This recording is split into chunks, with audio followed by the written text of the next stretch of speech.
someone's dreams are going to change on this day because they're going to watch television and they're going to see our team playing and have a different set of role models that, they can relate to. And so for us, I think the emotions were we realized that the impact this could have for many years to come and many generations.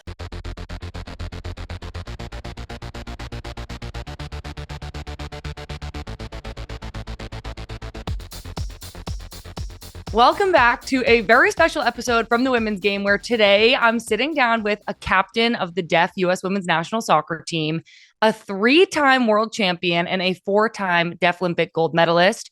She's a center mid who has really steered this team's attack with creativity and tenacity for the past 16 years. She just got back from her final tournament in Japan where the team put on a dominant gold medal winning performance, a very fitting farewell for a legend of this sport. Kate Ward, welcome to the women's game. Thank you so much. Thank you for the nice intro. You really hyped me up there. Well, you deserve it. Congratulations on your win in Tokyo and congratulations on your retirement, which I know is a time that is full of all sorts of different feelings. As of this recording, you're very newly retired. So I'm wondering how it feels. Are you setting your alarm yet? Like, are you trying to enjoy it? Yeah, it's kind of strange, not organizing your day around workouts. I'm sure you know that feeling well. Um, it's nice. I'm in school right now. I went back to get another degree, so sort of jumped back into the schoolwork, but we're going into the holidays, so that lets me ease into it a little bit. I had a couple friends come this weekend. We did a bar crawl to celebrate, so definitely enjoying it and feeling pretty content with it as well. Oh, well, congratulations. I do want to hear a little bit more about the bar crawl. How many bars? Were there any rules? Like, where'd you end up? I had like 8 friends come from different places, and then I had a bunch of my friends in Richmond join in. I think we originally had 5 or 6 bars mapped out, and of course, like in that area, you sort of wander to different ones as well. So Uh-huh. it was an awesome time, and it was just fun to celebrate with people who were like involved, but not necessarily like on the team. So it was awesome.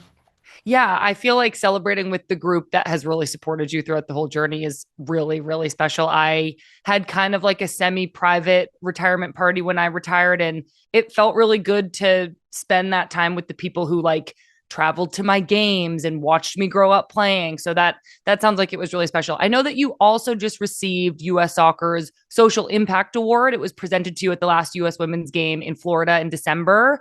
And this is a totally new award for US Soccer. So I was wondering if you could tell us a little bit about that. Sure. So that was super exciting. The team celebrated it with me in Japan. They actually surprised me with it. And Amy Griffin, our head coach, presented it to me. And I know you know Amy. She's a legend of the game herself. So to be able to share that moment with her and the team was really special. And like you said, it's a new award. It's really cool. Brandy Chastain and Nick Raimondo were also nominated. They're incredible people doing incredible things. So I was like, no shot. But it ended up being, like I said, a really cool experience. And I was happy to celebrate that too when I got back. Oh, that's amazing. Well, congratulations. I do know Amy Griffin, as you mentioned, who was your coach of the Deaf Women's National Team for a long time. Amy was the goalkeeper coach at some of my youth tournaments with the youth national teams. I love her so much, and we're going to talk a little bit more about her a little bit later in the interview.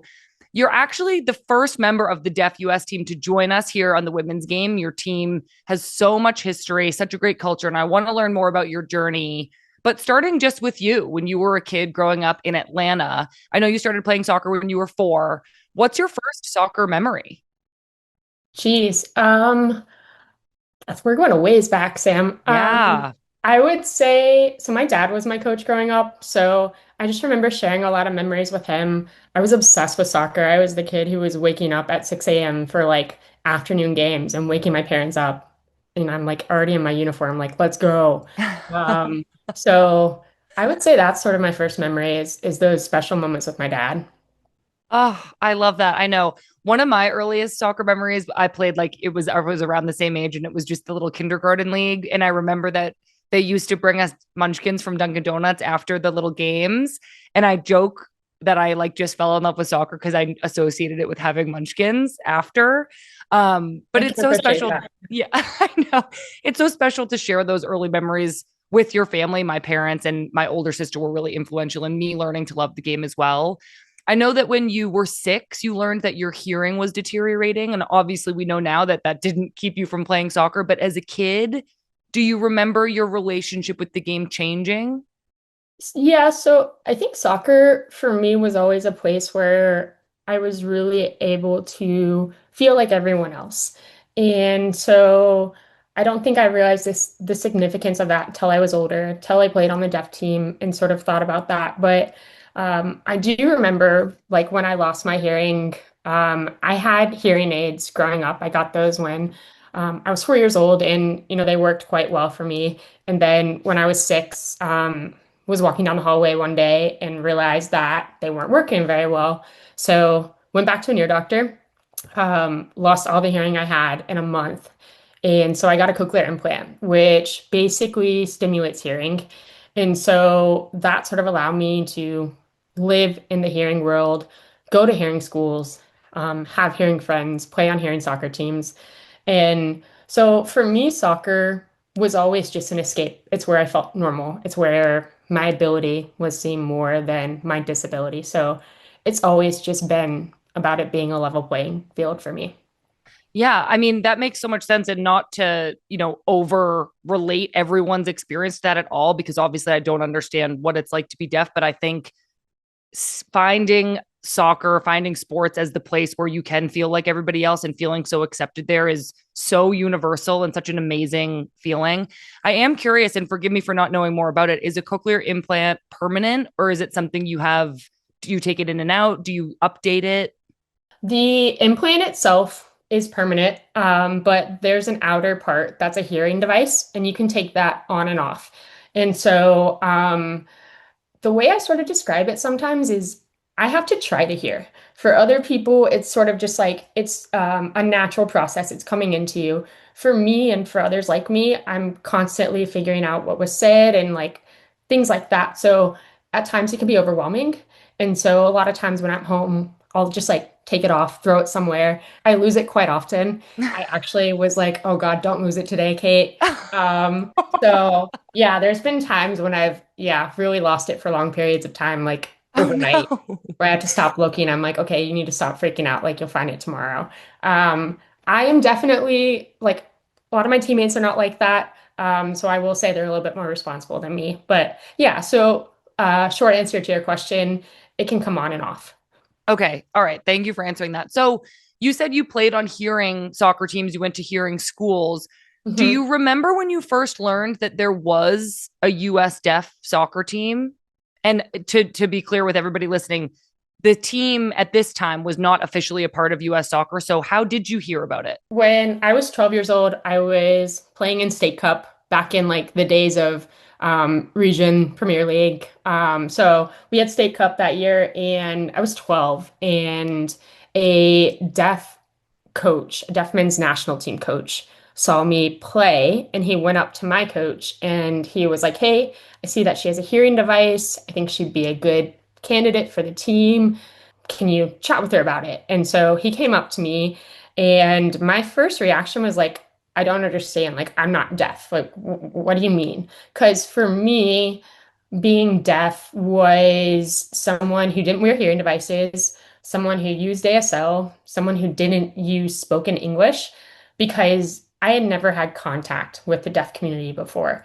Wow. And so I was kind of like, no, thank you. And, I was young, I was 12. And so we ended up looking back into it when I was 15, and I went to a training camp in Florida, was absolutely terrified. Like, I was looking up sign language on my way to camp, being like, how am I going to communicate with everyone? It's kind of a funny story. We were like 10 minutes from camp, and I pulled out my phone and I'm looking up like the ASL alphabet. But I realized that I was looking at the British alphabet, which Oh is no. different. Yeah. So when I got there, I mean, it was immediately a place of belonging. One thing that I think a lot of people don't know about our team is it's a celebration of all lived experiences of deaf people and hard of hearing people, people who wear hearing devices, people who don't, people who use spoken English, people who use ASL. So I immediately felt like I belonged, immediately had role models who looked like me. So it was really, really cool.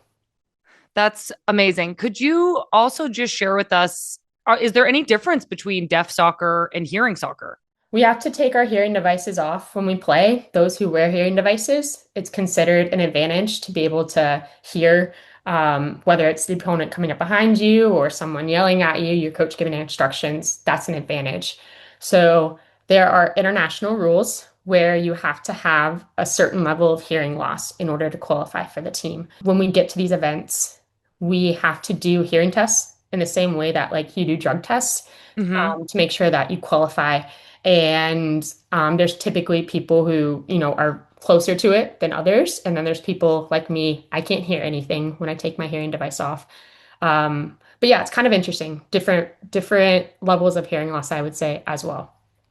Okay, that makes so much sense. When we were talking a little bit on the podcast about your tournament, the Deaflympics, we were talking about how the players and the coaches kind of come up with, not everybody speaks the same version of sign language. And so the players and the coaches come up with sometimes your own way of communicating and your own like symbols for sharing information on the field. Mhm. How quickly did you adopt that kind of communication when you first went into camp with the team?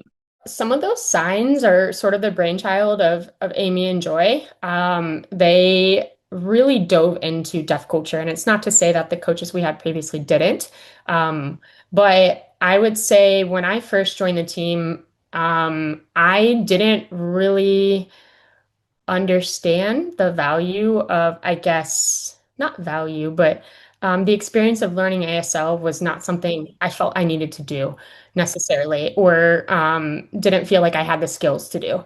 It it's uncomfortable, right, to learn a new language. And so over the years, obviously that has significantly changed. Again, we talk about celebrating all versions of deafness, but I think Amy and Joy did a really good job of explaining that to players when they came in. So, for example, if you like play a ball to a player and they're facing you, right? Like you say turn to turn. Or if you want to back at your feet, you're pointing down at your feet like that. So that's one thing that they really hammered into us. So yeah, there are some just interesting ways of getting the information across. Yeah, it's fascinating to hear about as a hearing player. You get taught so much when you're young, especially to be able to look up when you have the ball at your feet and to look for, information around you. And just hearing you say as you're passing to somebody, you're signaling to them to turn would be so valuable. It's valuable in every version of soccer. So I feel like that makes so much sense. You're 15, you go into this camp for the first time, you end up making the Deaflympics team and traveling, going to the tournament. You carried the US flag. I'm curious how you, as a 15-year-old, experienced that suddenly as somebody who has kind of existed in the hearing world until that point. You're at the center of this new community. What was that like for you and your family? Every Deaf Olympics, every international deaf event is this amazing celebration of deaf culture. And you're around 3,000, 4,000 athletes who have the same, again, I talk about lived experiences a lot, but have the same lived experiences as you.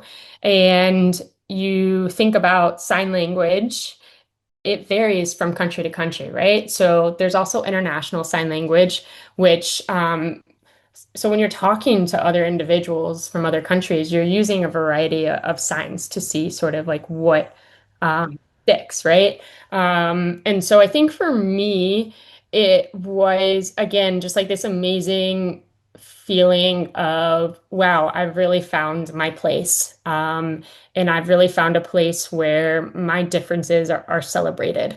And so that was really cool. I mean, obviously, getting to represent my country was amazing too.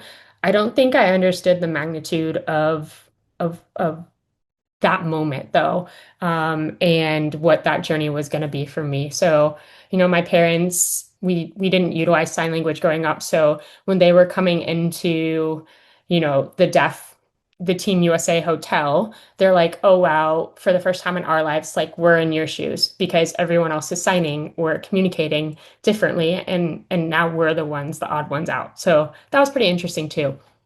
Yeah. How do you think that impacted them or your relationship with them? I mean, I imagine for them that was a really like eye-opening experience. Do you think that your relationship changed after they felt like they were in your shoes? Yeah, I mean, I think that one thing that this experience did for me and for my family is it's something where we realized, I think that I did have to do things differently. It's not that like, they weren't really cognizant of, what I did growing up, but it was more of they didn't understand, I didn't understand, I guess, sort of the toll that it takes at times to live in a world that's not created for you. And communication should be accessible for everyone, but in my everyday life, it's not. And so I think it maybe made my entire family, myself included, just more cognizant of that. Yeah, that makes a lot of sense. I think something else I really want to mention is that you started every game during that tournament. You became the youngest goal scorer in Deaflympics history. You won your first gold medal. And I think, of course, I have this focus on the deaf aspect to this, but this is soccer. You were an incredible soccer player at this young of an age, going into this world tournament and absolutely dominating. When you think back on that, how much of it was just focusing on soccer for you as well? I think when you're 15, you don't understand, the magnitude of the deaf community, the deaf celebration. Yeah. For me, it was just showing up and having fun with soccer and having fun with my friends. So that was so fun for me. And again, like I had role models like me for the first time. So I just worshiped the ground that they walked on. And it was such a wonderful experience. That's amazing. I can relate in the sense of I imagine you're going away, you're traveling with this team, you'd go back to school and nobody knows exactly what you're talking about. I would travel with the youth national teams and I'd go away to Spain or New Zealand for the U17 World Cup and I'd come back and everybody would kind of be like, that sounds cool, but we're in English class now, so you need to focus on what's going on here. I imagine it was kind of similar, but I also know that you and the other players and the team were supporting yourselves with the deaf national team because as I mentioned before, this team wasn't like an official part of US soccer yet. Can you just explain to us a little bit what that was like for you as a teenager to realize we are the ones who have to keep this team going? We previously had to raise $5,000 per international event, and we were paying for every training camp, flights, hotels. I mean, we were going forward to a room.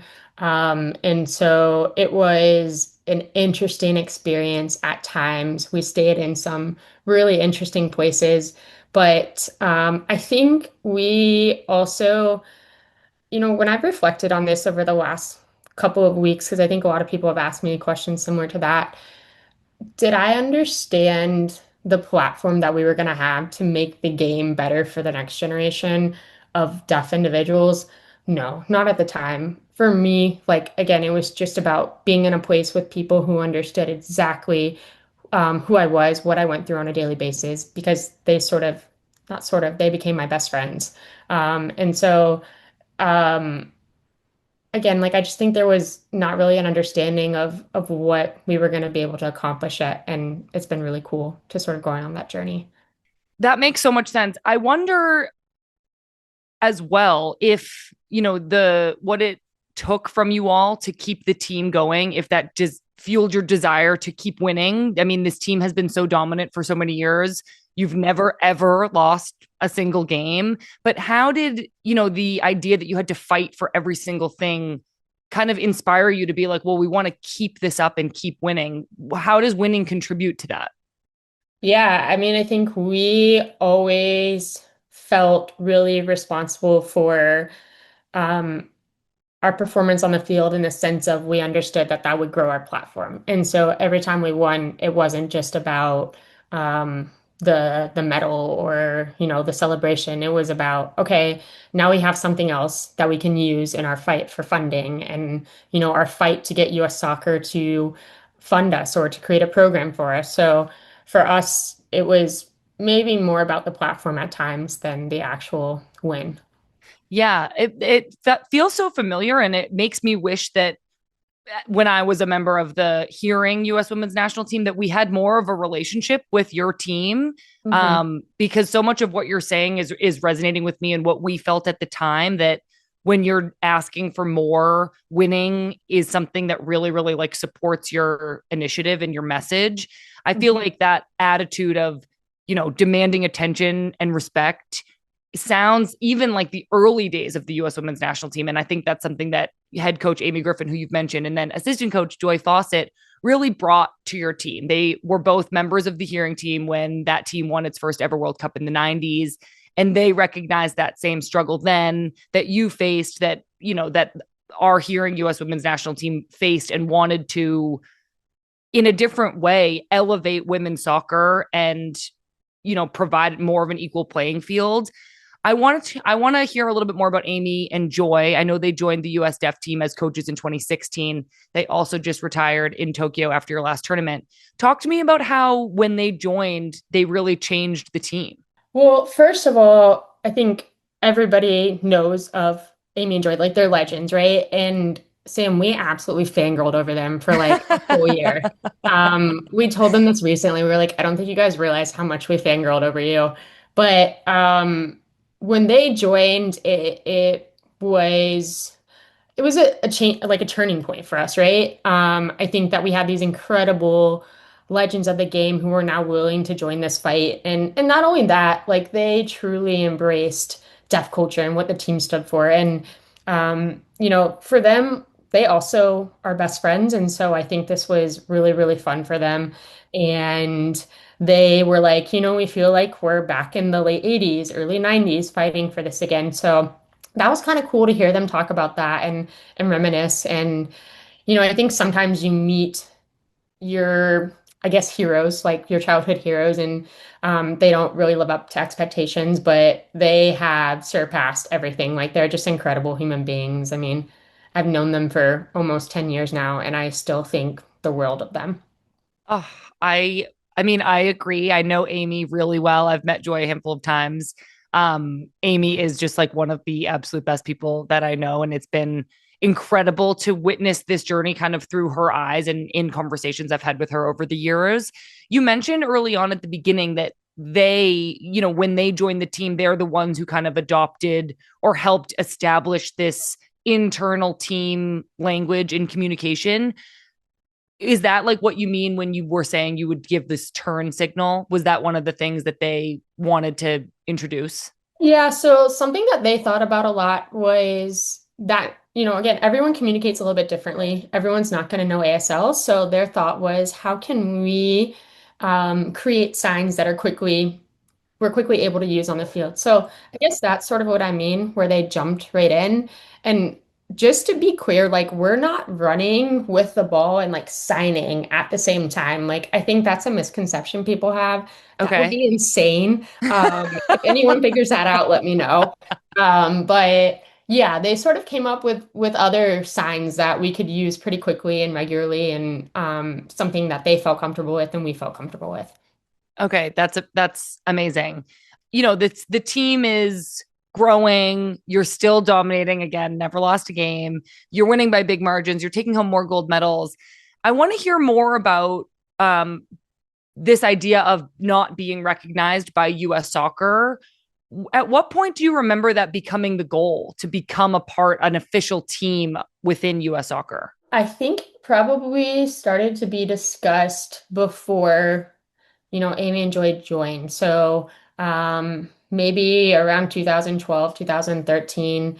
I remember that we had different women's national team players sort of like tweet out back in the days of Twitter about our team and, how we were fundraising. And it began a discussion of, okay, how can we get the federation to notice us and eventually fund us? And it took a really long time to get to that point. And I think, one thing I can say about the Federation is they really have tried to do this in the right way and create the right foundation for it. The Extended National Teams program is an incredible program. And yeah, it took a while to get there though. And it took us a while to figure out the Federation and how they work and, their budget and just almost the politics of it. But we got there eventually. Yeah. It happened in 2022, and Mhm. I imagine it felt like a big victory when it happened. And I'm curious, as one of the leaders of the team, I mean, I understand to an extent how your job as a leader of that team was not just to be good at soccer and play soccer, but it was to advocate for the team and your deaf teammates and other Mhm. deaf players off the field. I'm Mhm. curious how you balanced that, the call to focus on soccer and then this kind of calling to be an advocate more off the field. So what I will say is the national teams were originally under US Deaf Soccer Association, which is a nonprofit organization. And so back before 2022, the sole focus of that organization was to provide international playing opportunities, be like the national governing body, um, and help fund the teams. And so I joined the board of that organization back in 2013. Feel like I was sort of thrown into the role, which I think sometimes that's the best way to learn how to lead is you are now surrounded by other people who are leading and you're like, oh crap, I got to do this. And so I was on the board of that organization up until this past year when I became an employee of the organization. And so for my teammates and I would say it was around 2015 or 2016 that we started to realize that our platform could be used to help little girls and little boys who were growing up like us. And that's when really it became about truly an understanding that it was about more than soccer. And so we were hosting community clinics during our training camps. And sometimes we were planning the training camp around the clinic, which seems so backwards, but at the same time, like that's who we are. That was our DNA. And I think that, it sounds like it was this great responsibility, but in reality, it was the best part. It continues to be the best part of it, is that we get to give back to the game that's given so much to us. Oh, that was like such a beautiful answer. Again, I'm like blown away by that commitment to giving back and that commitment to really providing a place that you wished you had had as a kid. And I mean, I know you were able to go and join this team, but knowing the influence and the impact that it had on you and your teammates to want to give that back and provide that in an even bigger way is just like really, really incredible. And I'm really enjoying hearing about it. I am curious in 2022, when the team did become a part of the US soccer umbrella, how did that change how things operated? Was it like an overnight shift in professionalism or was it kind of slower? Our first camp was in January of 2022, and um, it, yeah, I think it was January 2022. And it was, we came into camp in Florida and we're suddenly surrounded by pretty much more staff than there are players. It is the weirdest feeling. You have, rooms like an athletic training room, you have an equipment room, you have a meal room, and we're used to putting four people in a room. I mean, we are not used to the glamour of this and like good food and all of that. So, there was sort of a moment before we started when I remember myself and the other captain at the time said, we brought the team in and we were like, hey, like, yes, this is awesome. And yes, this is what we've been working for the whole time, but the goal doesn't change. Like, our team is still exactly who we are, and we're here to win, and we're here to make the game better for the next generation. That doesn't change. We now have more resources to do it, which is awesome. But I do think one thing I appreciate about Amy and Joy and how we've worked with US Soccer is with US Soccer, the goal is to win championships, world championships all the time, right? And so one thing that they always really pushed for was that we still always had community clinics because that's again what made us who we are. And so I appreciate that they continue to push for that. And I hope it's something that continues even when they're gone. Very beautifully said. I know that 2 years later, after you officially became a part of US Soccer in 2024, the team played your first ever televised game. It was a doubleheader with the Hearing US women's team. Can you talk to us a little bit about that day and the feeling of this team? You had really grown up with everybody. You had grown up as part of this team. The program had grown and changed so much because of your impact. How did it feel to be on the bus with your teammates heading to your first televised game? It was really emotional. I definitely teared up. My teammates and I definitely teared up.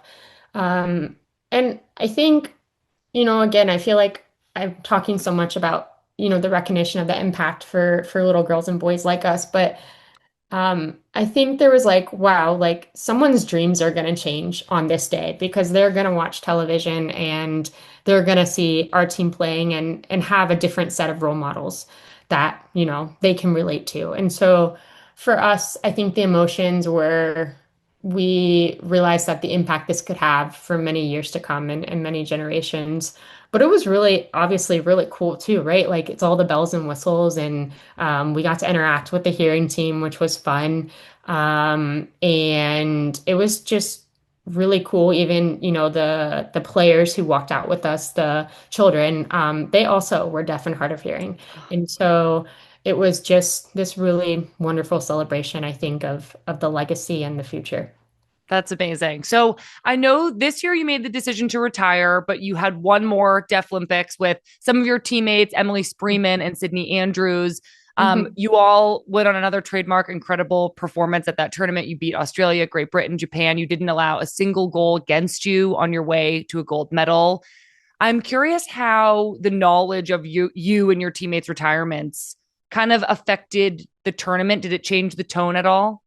I've tried to describe this to people and I still sort of struggle to describe it, but it was really cool to see how our teammates really intentionally celebrated our time with the team. I also think at times we were like, okay, it's not like all about us. Like we can talk about other things and, like it's a team win. And so I really appreciate that and how they made us feel loved and valued. But I also don't feel like I needed to hear every time like we started our first warm up, for example, and one of my teammates turned to me and she goes, "Oh, this is your last first warm up." And I was Oh, like, "Okay, I don't think I needed stop. this."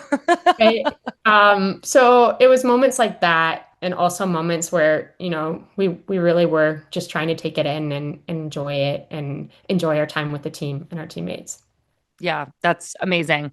I feel like, hearing you talk about your very first Deaf Olympics all the way through to this one, I'm curious if there is a favorite tournament that you got to play in, a favorite goal, or maybe just a moment for you that when you look back, you're like, this is the moment everything changed for me. This is when I realized the impact that we were having. Good question. I think every tournament was really different. I think each one, I think one thing that people maybe don't necessarily think about these tournaments is like they are actually like roller coasters and there's lots of different things that happen throughout. They're so chaotic, but they're meaningful in different ways. And so I think when people ask me this question, actually one of the things that I think of that was the most meaningful moment for me was actually off the field. And I hope it's okay that I keep talking about off the field things. It's great. There's this little girl, her name's Malia. She came to one of our training camps. Um, it was in Texas. She was coming from Boston. And Malia had had cancer as a child, and it resulted in her losing her hearing. And so her dad wanted to bring her to one of our training camps so that, she could meet us. And so she came. We had heard that she had sort of struggled at school with her hearing aids because, she didn't want other people to see them. And so she came and, like her hair was down. She didn't want to necessarily talk about those things, but like we immediately wanted to bring her into the team and do all the things with her. So she had meals with us, like she would come out and warm up with us, all these things. And throughout the camp, like her hair starts to go up and like back. And, like her hearing aids are loud and proud. And I think that moment was the moment when we truly realized, like what this could mean to other young children. And, she was one of the reasons that we pushed so hard to have so many clinics. We had our first overnight summer camp this year, and unfortunately, Malia passed away. Cancer came back a second time. She is always going to be in the spirit of our team. And, we bring Malia jerseys and shirts with us to every training camp and every international event. And so when I think about truly like what my favorite moment has been, it's definitely than that, and just realizing that her legacy lives on through our team. Um, yeah. That is such a beautiful story. Thank you so much for sharing it. I know that will really touch our audience. I truly feel so lucky to be learning more about your team with you today. The impact that you all have had and will continue to have is immense. And U.S. soccer is so lucky that it is people like you who are a part of this program that they, brought into the fold. So thank you all so much for everything that you have done for this game. Before I let you go, I do want to know what's next for you. I know that you've been coaching. You also mentioned that you started working for I forget the exact name, the Deaf You just have soccer. US Deaf Soccer. What's next for you? What are you going to coach? I was a college coach for 8 years, up until this February. I left college coaching, left college athletics. I started working for US Deaf Soccer as one of their executive directors, which has been so fun to focus on that every day, like to wake up and think about it. Yeah. But I also started my PhD this fall. So I'm getting my PhD in educational leadership, policy, and Wow. justice, but I'm doing my research in sport for development. Um, and so I really wanted to tie everything together, and I feel like Yeah. that's sort of been full circle. So, um, as sad as it is to retire, I also think I'm excited about life post-retirement. And I feel lucky that I'm getting to choose that and getting to choose like post-soccer life, right? Not everyone is able to choose that. So that's been really wonderful. Oh my gosh, that you were saying, everything that you're studying and pulling everything together. And my brain is like churning over trying to think of all these words put together and all the ways that you could impact this community and beyond. So congratulations on everything. This was so incredible to talk to you, to learn more, and to honestly just get this very small inside look into like some of the challenges and the way that you and your teammates have faced them and overcome them. So thank you so much for being here with us today. I also want to thank Emily, our interpreter. Thank you so much for being here. This was incredibly special for the women's game to get to do. So we really appreciate you both. And Kate, congratulations and thanks again for doing this. Thanks so much. I appreciate it. Thank you all so much for listening. I know I said this multiple times throughout the interview, but hearing from Kate was really incredible for me. As someone who spent so much time advocating for women in soccer to be treated equally and with respect, I recognized during this conversation that I didn't really spend enough time thinking about the needs of the extended national teams. While I and the US women's national team were getting paid to play in games and tournaments, Kate and her teammates were paying their own way to have the chance to compete. And that's something I'm really grateful to have learned about and something I hope to be more aware of in the future. Players like Kate and her teammates and coaches like we talked about, Amy Griffin and Joy Fawcett, who spearheaded the deaf national team's journey over the past few years, deserve so much more recognition and the opportunity to have more resources in their programs. When Kate told me in this interview that even as the expectations of the team changed and their resources grew, the players pushed to continue to do clinics for young players. I was just so blown away by that. Giving back to the community wasn't a chore for them, but it was a core part of their team's identity and culture. And that really resonated with me. So it was such an honor to interview Kate and to learn more about this. And I really hope that you enjoyed hearing from her as much as I did. Our next episode will be a Friendlies interview with Barbara Olivieri on Thursday. Barbara is gearing up to play for one of the NWSL expansion clubs, the Boston Legacy, this season. That interview is going to be dropping on our YouTube channel and podcast feed later this week, so be sure to tune in for that. Thank you all so much for being here, and we'll see you soon.